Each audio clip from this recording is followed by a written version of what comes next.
Okay, students, let's get started on our lecture for Chapter 21, Electric Potential, Energy, and Stored Potential. Now, anytime we have what is called electric potential, we have to first develop an understanding of what electric potential energy is. Now, please do not confuse electric potential with potential energy. Are they related? Yes, they most certainly are related, okay? But there's a little bit of difference, okay? Because when we talk about electric potential or potential difference, we're talking about voltage. We're talking about potential energy, then we're talking about energy, okay, which is in joules. So electric potential energy all depends on the position of charges with the source charge. Now, it doesn't matter whether it's like charges or opposite charges. As you can see,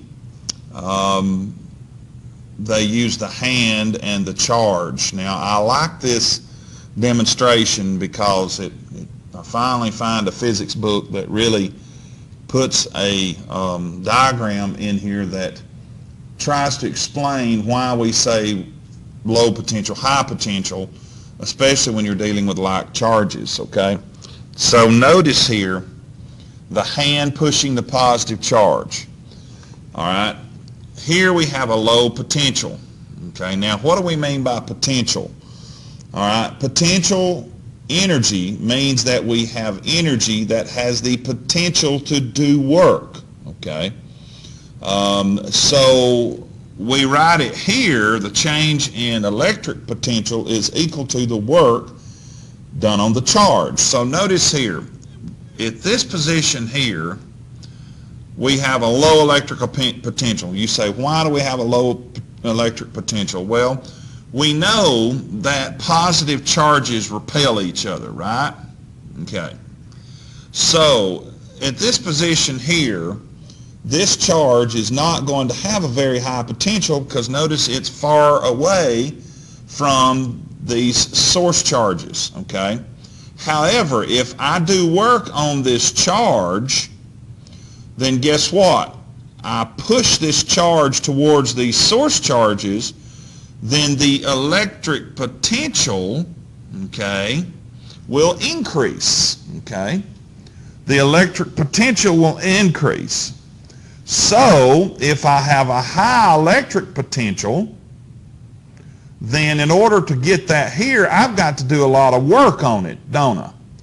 Sure I will, because I'm forcing the positive charge to go against what nature dictates. And we know that like charges repel and opposite charges attract.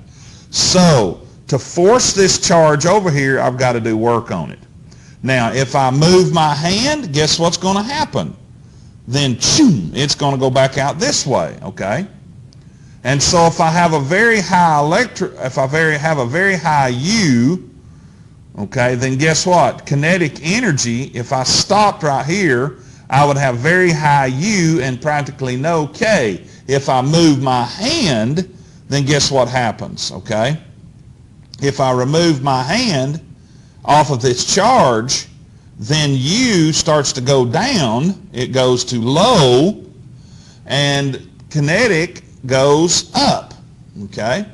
So as U goes towards zero, kinetic goes towards, I won't say infinity, but as U goes towards a lower potential, K goes to a higher value, okay? All right, so this is a good way to get people to understand what it actually means to have low and high electric potential. Again, it has the potential at this position very high. When you remove your hand, it's going to do what? Do that, okay?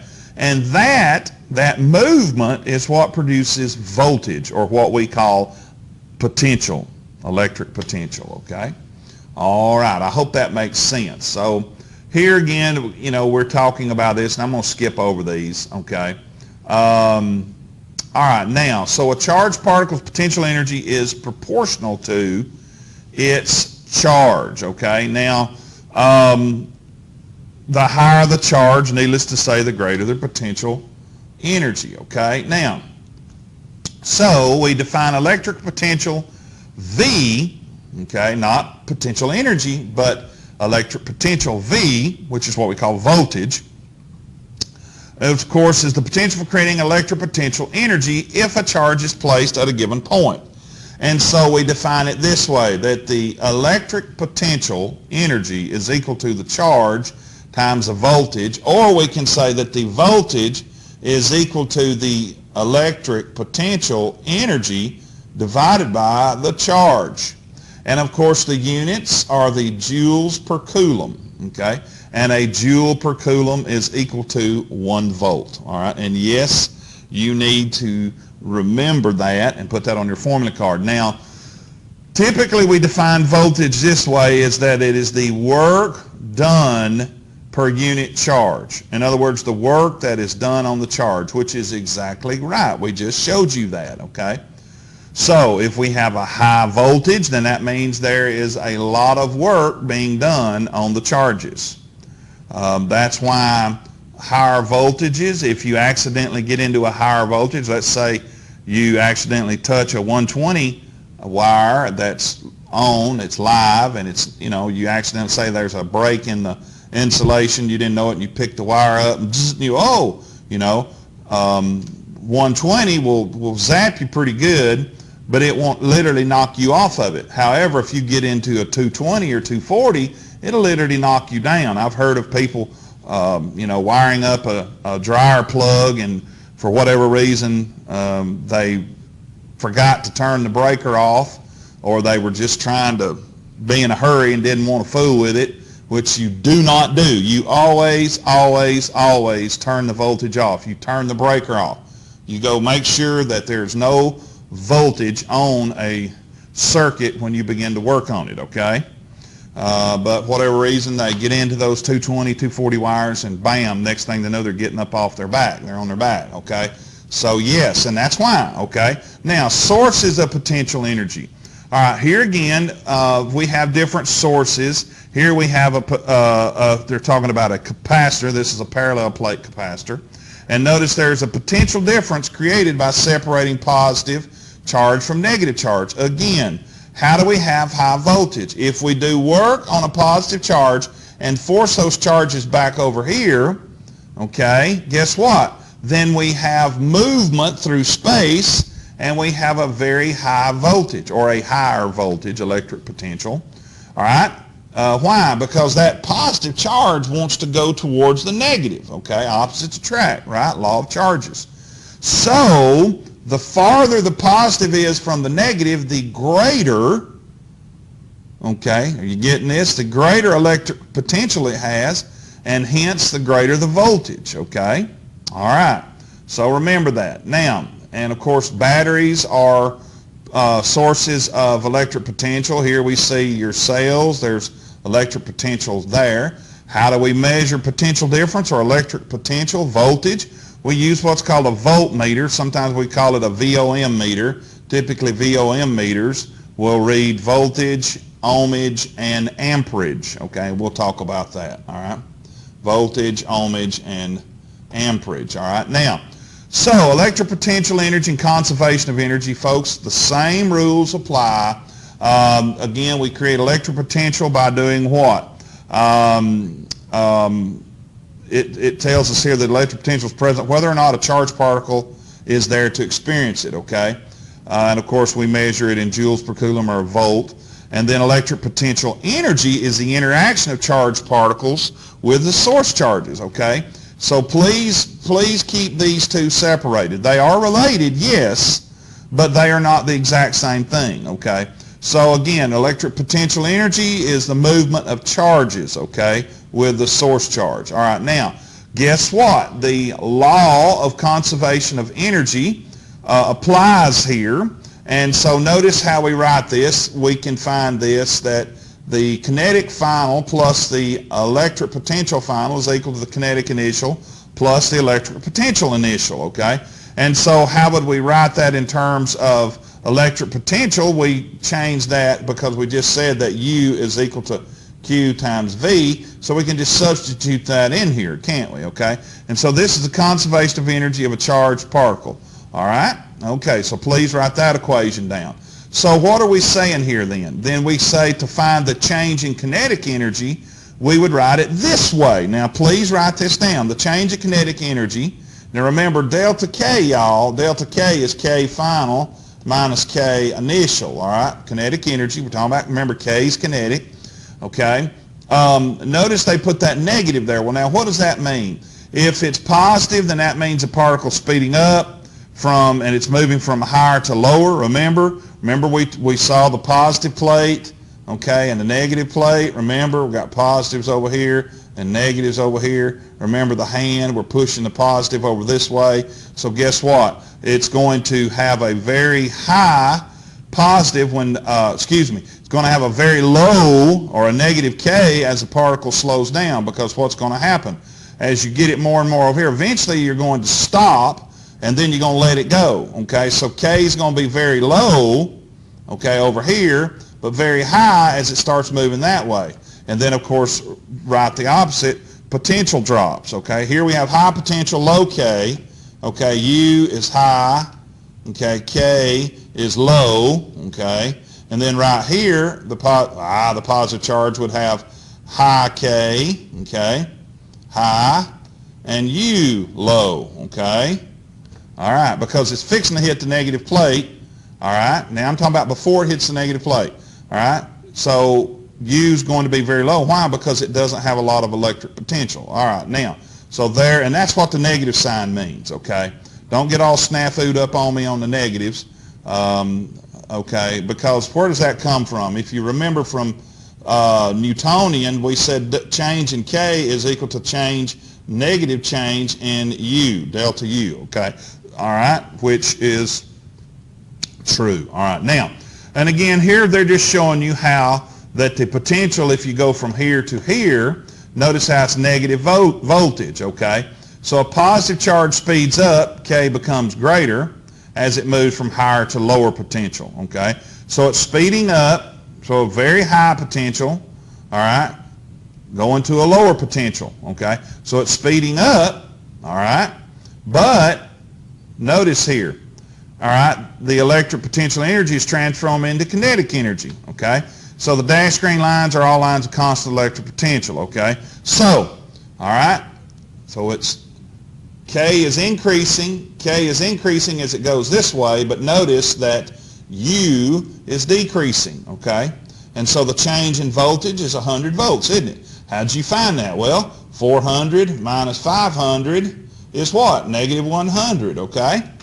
Okay, that's how you did that, all right? Okay, okay? All right, now likewise, a charge slows down, has less than 0 K as it moves from lower to higher. Now, y'all have already said this. I just said this a minute ago. So as we go from here to here, it's slowing down over here, so guess what? K is low, but guess what? U is going to be very high. Therefore, we're going to have positive change in voltage. Well, how'd you do that? Well, I had 500, which is final, minus 400, which is initial, plus 100 volts, okay? So that's simple, all right? I hope that makes sense. Here they just talk about the conservation of energy and charge interactions. Then they're just talking about, you know, how you need to prepare and then, of course, solve the mathematical equation. There's the equation. That's the conservation of electrical potential energy. Please write that equation down. Of course, we know that energy is always in joules, okay, and so is work, all right, and the same thing. That's just more problem-solving tips. All right, now, what about the electron volt? The electron volt is a way that we can express energy. Instead of saying joules, then we can say, all right, it's this many electron volts of energy. So we know, of course, from this equation that the change in kinetic energy is equal to the negative of the charge times the change in voltage, which is the same as saying the electron times the change in voltage. Well, Okay, well, if you remember, the electron has a charge of 1.6 to the negative 19th coulombs times 1 volt. So guess what do we get? We get 1.6 times 10 to the negative 19th joules, okay? So 1 electron volt, and you need to write this down, okay, is equal to 1 times 10 to the negative 19th joules, okay? All right. Okay? And this is on page this is on page 668, okay? No, excuse me. Sorry. No, it's not. My bad. It is on page, that's a typo. I knew it was. That's on page 673. It's actually that right there. So 1 electron volt is equal to that many joules, okay? And this is on page 673, okay? So that's wrong, okay? All right, okay? So make sure you write that down. All right, now, so a proton, of course, or an electron that accelerates through a potential difference of volt, gains voltage, e to the v of kinetic energy, okay? So if a proton decelerates to a potential difference, then it's losing, okay? Okay, or an electron. So just remember that if it's moving towards higher potential, then kinetic energy is decreasing. If it's moving towards lower potential, then kinetic energy is increasing, okay? All right, so calculating electric potential. The electric potential, of course, can be written this way. Now, we've already written this, okay? We could also write it this way. We could also write it that over Q, okay? We could write it that way because it is the work done on the charge, okay? And remember how we define work. Work is what? And I'm actually getting ahead of myself. It's the force times the distance. It's actually the dot product, too. Don't forget it. I should have said this. It's the dot product, not the cross product. It's the dot product because it's a scalar quantity. And by the way, voltage is a scalar quantity. I'm glad I thought of that to remind you of that, okay? It's a scalar quantity. It's not a vector quantity, okay? Now, it's because energy, same thing, okay? Now, electric field is a vector quantity, but voltage and energy are scalar quantities. Okay, all right? Now, so when we look at parallel plate capacitors are very useful in that they are able to create a uniform electric field, okay?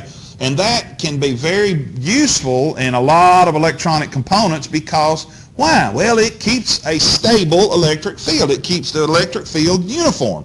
You don't want a real fluctuating electric field in most cases, okay? Why?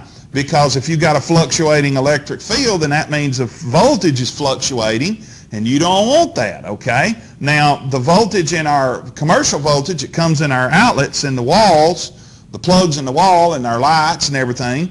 Believe it or not, the voltage actually fluctuates a little bit. But a lot of your electronic components cannot handle fluctuating voltages too well. For example, copy machines, they're $15, $20, $25, $30, and even more than that, $1,000 per machine. And so what do? We put a voltage regulator.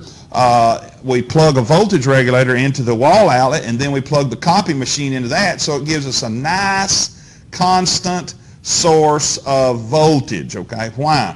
Because fluctuating electric fields, fluctuating voltage, causes the breadboard to burn out a whole lot faster, okay? Because you're getting surges, surging electric current is bad. It is not good at all, okay? Now here again, they're showing you the electric potential. Remember, K is going down right here, but U is going up. Very high potential, okay? And then, of course, vice versa on the other side. Now notice how they tell us if you got 0 joules, guess what? You got 0 voltage, okay? But over here you got really high electric potential, and you've got very high voltage, okay? All right, now, so they talk about here, and again, it's just explaining what we just said. I'm not going to read all that to you. You can go back and read it. And so how do we define that then when we look at the work done to move a charge? Well, I've already showed you that. So look, let's do a little bit of substitution here. We know that the voltage is equal to what? The work done on the charge, right? Okay. And we remember here the force of the hand is equal to the Q times E. Where does this come from? Well, that comes from our electric field equation, because remember how we define electric field? It's equal to the what? It's the force done on the charge, isn't it? Q. Sure it is, okay? Right, all right. Now, so we combine both of the equations and look what we get. We get electric potential energy is equal to the charge times the electric field through the distance that the electric field, let me say it again. The electric potential energy is equal to the charge times the electric field times the distance that it moves, okay? X is displacement, all right? Okay, so let's rearrange this and look. Again, we've already defined this. So it's equal to E times X, which is equal to Q times epsilon theta times the area times X. And so, what is this saying? The electric potential increases linearly from the negative plate to the positive plate. So, as we move through a given distance, and that's what I've already said. Now, here's some equations you might want to write down. Notice how they took the electric field, and how do we find the electric field on a parallel plate capacitor? Well, there's the equation right there, okay? And that's what all that represents, and that's from chapter 20, okay? Ooh, didn't mean to go backwards. Hope this is helping. Hope I'm making sense. So, what are we saying then? Then the change in voltage is equal to the electric field times the distance that the charge travels through. Now, have you ever heard someone say, well, now we can't run 300 feet of extension cord from the pole or from the plug-in, because if we do and we're trying to do work on a 300-foot extension cord, and let's say we're going to be running something that pulls 8 or 10 amps, well, guess what's going to happen? You're going to either burn the extension cord in two, but hopefully you'll trip the breaker before you do that, okay? I grew up in construction, and one thing about construction sites, you have what's called the meter base, and you want your meter base close to where your house is going to be, because if you have to run 200 feet of it, or 100 foot of extension cord even, you can have problems, okay? And unless you use a really heavy gauge wire extension cord, and then you can still have problems sometimes, but it does help. Why? Because again, it's the distance from the source. The source is the meter base, okay? And so you're trying to run, pull 7 or 8, 10 amps on a skill saw, cutting a 2x12 that's really hard, got a lot of rosin in it, and guess what? You're going to, and it's going to cut off, okay? Why? Because the distance that the charge is having to move through the electric field, okay, it's too far, and you're losing potential, you're losing voltage, okay? That's why they have substations. The power company, ever so often, they have to stop and put up a substation. Why? Because the voltage, as it travels several miles, you're losing voltage as you go from one substation to another, or from the source, like the generating plant. As you move away from the generating plant, you lose voltage because of the distance. And so we have to stop it off at the substation, and you step up transformers and get it back up to the necessary voltage, okay? And that's why. And I hope that makes sense, okay? And here they just show us again how we can calculate the electric field using the change in voltage through the given distance that the charge is moving, or the distance through the electric field, okay? All right, so the electric potential at a position X inside a capacitor is equal to what? Well, the final voltage is equal to X over D times the change in voltage C, okay? And remember, it's very high at the positive, very low at the negative. It's actually 0 at the negative, okay? In my Cal-based physics class, we do a lab on electric fields. I love this lab. It's one of my favorite for second semester. And we measure the distance from the positive electrode to the negative, and the students are able to understand and map out electric fields, and especially equipotential lines, and we'll talk about that here in a little bit. And it works beautifully, and then you can even take the measurements and calculate it just to verify your measurements, and it works beautifully, okay? At how we move towards the negative plate, eventually we get to a 0 voltage, all right? And that's pretty neat. Now, and again, this is just showing us using a parallel plate capacitor. If you're right here next to the positive plate, you got high voltage. If you're right over here at the negative plate, it's zero. And when you graph that, that's what it looks like, okay? And there's the graph of it. Now, what about equipotential surfaces? I just mentioned that. What are we saying when we talk about equipotential surfaces? Equipotential surfaces are basically, and you say, is it an actual surface? No, it's an imaginary surface that basically says what? That as you move away from the source charge, all points along a particular equipotential surface or equipotential line will have the same voltage, and equipotential lines or surfaces are always going to be perpendicular to the electric field. What do you mean? The electric field is going this way, okay? And so your equipotential lines, equipotential surfaces are perpendicular to the electric field. And so what are you saying, Mr. Shields? All right, here is an equipotential line, here's an equipotential line. All the voltage right along this line, no matter where you are, is going to be 1 volt. All the voltage up and down this line will be 0.5 volts, and so on, okay? So that's what we mean by that, all right? And there they demonstrate it for you, okay? What we call equipotential lines, equipotentials. Typically we just say equipotentials, okay? And when you do the electric fields lab and equipotential lab, the grid, well, I better correct myself because those are not parallel plate sources. They're actually point sources. So when you click on the pencil on your equipotential meter or your potential meter, it will draw the equipotential line, and notice it will form a nice little circle based on wherever you are trying to measure the voltage. Let's say you're 1 meter out from the source charge and you click the little pencil on there, it'll put a circle on it. But what does that mean? That means that everywhere along that circle, the voltage is whatever the voltage is supposed to be, whatever you measured at. I think 9 volts is one of them. And so everywhere along that circle, it's 9 volts. And then you move in to say half a meter and click on it, and boom, and it'll draw the equipotential line, and all the voltage along that circular line will be the same, and so forth. All right, now, and this is basically what they're trying to explain to you here. Notice your electric field, notice the direction of the electric field, and your equipotential lines are going to be right here, okay? Okay. All right, let's move on. Now notice how we can calculate the electric field, and again, we've already been over this. All right, that's just review from that. Now, what about to find the electric potential due to a single fixed charge? Now, fixed charge is a little bit different, not really a whole lot. It still is dependent on the distance, how far away from the source charge we are.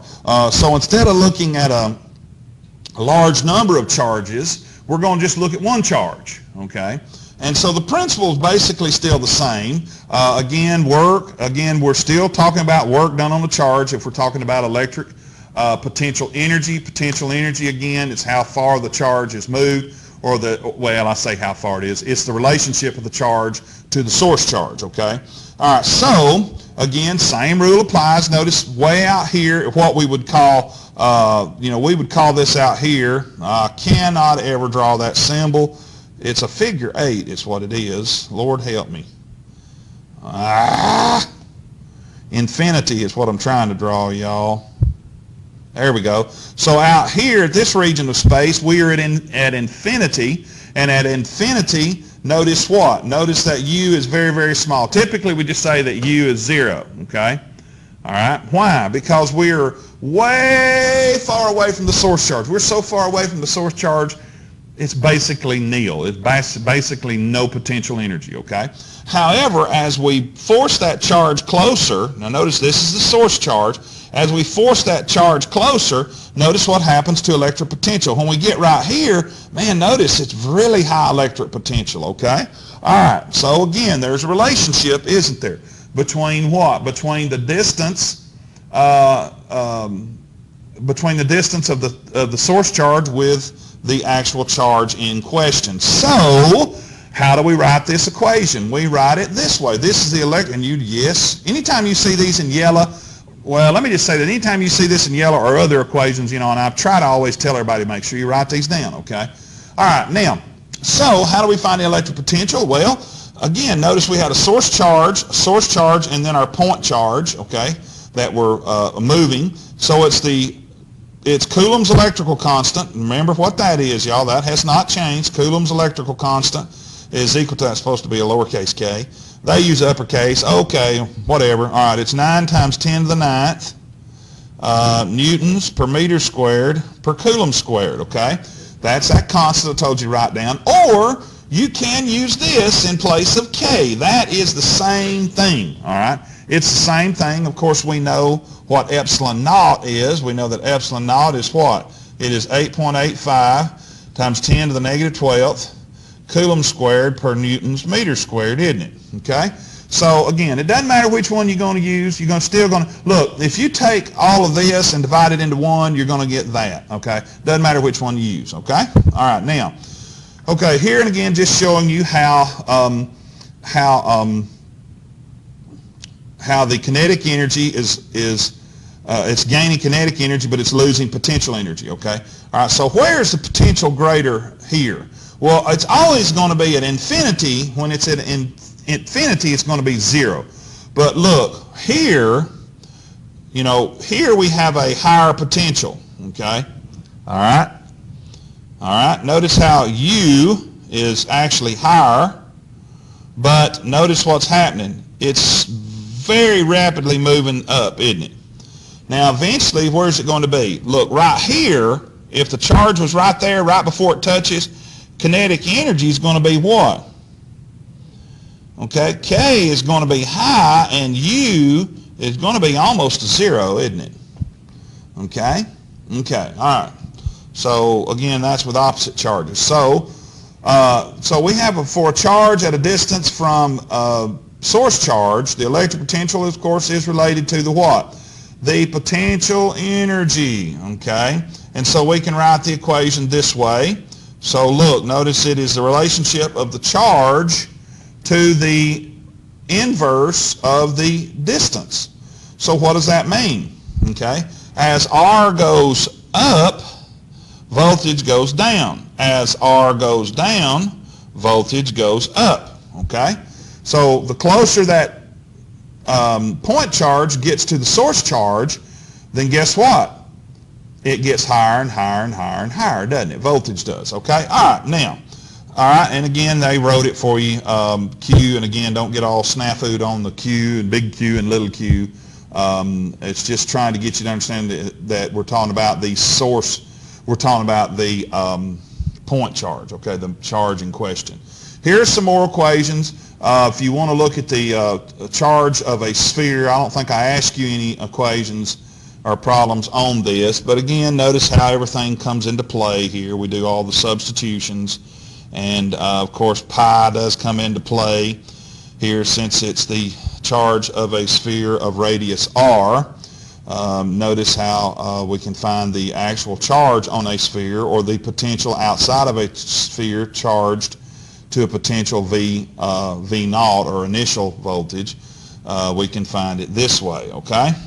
So notice that potential decreases inversely with the distance from the center, all right? Okay? So if you're a long ways from the center, then guess what? You're going to have very low voltage. If you're very close to the center, you're going to have very high voltage, okay? All right, and again, that's just more of the same, again, explaining what we just explained, okay? Here we see, what if you have several source charges at a particular point in space? Well, look, y'all, nothing changes. All you do, it's the superposition principle comes into play here. You just add them all up. You do the calculations and add them all up, okay? All right, nothing, notice the equations are the same. The only thing is the sigma there, just telling us we add them all up. All right, so when we look at electric potential and electric field, notice they are not distinct entities, but instead they are two different perspectives of two different mathematical representations. So what do they mean by that? Okay, so we have our equipotential surface, our equipotential line, and remember what I said, the electric field is always going to be, and I've already said this, perpendicular to the equipotential surface, or the equipotential line. Don't get, again, this is just terminology, it means the same thing, okay? field, equipotential surface, equipotential line, same thing, okay? Typically just say equipotentials, all right? But you can say it either way, all right? And again, it's just saying that the electric field points in the direction of decreasing potential, okay? So where's my source? Over here's my source. So I'm going to have my source over here, my positive source. Where's my negative? It's going to be over here, and of course we're going to have 0 voltage right there, okay? All right, okay. So we can find the electric field if we know the change in, by taking the change in voltage, notice that now, what we call the potential difference. That is called the potential difference, okay? Potential difference, the change in voltage, divided by the distance, okay? All right, and again, I told you this about my Cal-Base class, and we did this in lab, and it's one of my favorite. We always get really good results, okay? Here they're just showing you how, again, where is positive, positive's over here, where is negative, negative's over here, okay? All right. Okay? And again, that's just showing you, again, how the potential is related to, the electric field is related to the equipotential lines, okay? Now here we see, and again we do this in my Cal-Base physics class, where we look at different charges, a point charge or a parallel plate configuration, and you can see, wow, now looky here, notice how and you're going to do this one right here on your lab, notice how those equipotential lines, notice how if you move on out, notice how they're shaped. But now look at the equipotential lines here if you have an electric dipole. Notice that. Notice how they really change, don't they? Notice you see your electric field lines, but then you see your potential lines. Okay, your equipotential lines. And so notice how they change and how they're distorted. So it really makes a difference as to the configuration of your charges. Parallel plate configuration, it's nice. They form nice right angles, which, by the way, let me say this. It doesn't matter the configuration. They're going to form right angles. If you look right here, that's a right angle. Boom, okay? You got a right angle right there at that point, a right angle right here, and so forth, okay? All right. Conductor and electrostatic equilibrium. Of course, 4 important properties about conductors that we should already know. Any excess charges on the surface, electric field inside is 0. The exterior electric field is perpendicular to the surface, and the field strength is largest at sharp corners, okay? And the 5th important property we can now add, the entire conductor is at the same potential, and thus the surface is an equipotential surface. Now, what do they mean by that? Let's say if you had a copper plate, okay, the potential would be the same throughout the conductor as it would be at the surface, and that's what they're talking about, okay? All right, so notice if you look at any particular points inside the conductor, notice that even though we go from here to here, notice that the voltage, notice that, it's the same. There's no, notice that's change in voltage, okay? So look, you say, well, how'd you get delta? That's a voltage of 0. No, it's not. It is a change in voltage. So what are they trying to tell us? All right, look. It's saying like, all right, we got 5 volts over here and 5 volts over here. Okay, well, what's 5 minus 5? 0, okay? That's what they mean, all right? Doesn't mean there's not any voltage. It just means there's no change in voltage, okay? All right, same thing goes here. All right, let's move on. All right, I want to look at capacitors really quick. All right, if you have a capacitor formed by 2 different conductors with equal but opposite charge, we've really already talked about this. And of course, we call those conductors electrodes or plates. Typically, we say plates. In a capacitor, electric field strength and potential difference increases as the charge on each electrode increases. Well, no duh, okay? So if you increase the charge, you increase the electric potential. More charge, more electric potential. And remember, you're always going to have the same number of charges on each plate, okay? If you got 5 positive, you got 5 negative. If you got 10 positive, you got 10 negative, okay? All right, so how do we find then the charge on a capacitor, or the charge in a capacitor? The charge in a capacitor, capital Q, is equal to the capacitance, C, times the change in voltage, okay? The change in voltage. All right, so the SI unit of capacitance is referred to as the farad. So we can write this equation this way. Capacitance is equal to the charge divided by the change in voltage, okay? So we have a coulomb per volt is a farad, okay? The number of coulombs per volt that we have is called a farad, and it's capital F, okay? So please remember that. Very, very, very important. And notice they do tell you that the capacitor is directly proportional to the potential difference between its electrodes, okay? So it does depend on the shape and size and spacing. One with a large capacitance holds a lot more potential difference. Now listen, folks, let me give you a little safety precaution here. Whatever you do, if you are handling capacitors, you need to be extremely careful, especially if it has a large capacitance, okay? You know, what's a small capacitance? 15 picofarads or 10 or 1 picofarad is fairly small, okay? 1 femtofarad would be really, really small, but you start getting into farads, not pica or micro or milli, I'm talking farads, and even at micro and milli you can really get hurt, okay? When you start getting to higher and higher farads, they become extremely dangerous. They will kill you, okay?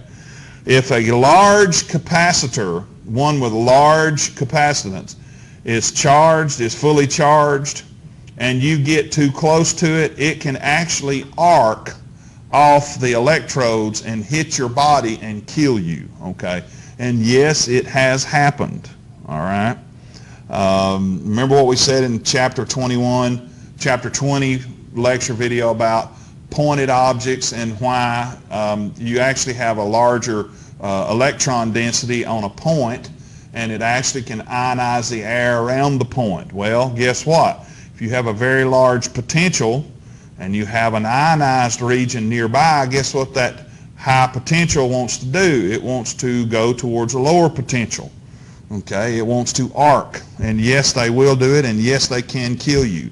So be very careful handling capacitors, okay? All right, so again, what do? We charge it. We move the charge from one side to the other. We add, basically what we're doing is we're building up the plates, okay? And once you build that charge up, you remove them, and the capacitor is charged until you discharge the capacitor, okay? All right, and so we can use that to store charge. And guess what? If we have stored charge, we have stored energy. All right, so again, how can we find then the electric field on a capacitor? Well, we take the charge divided by epsilon naught times the area, okay? That's how we find the electric field. We've already done that.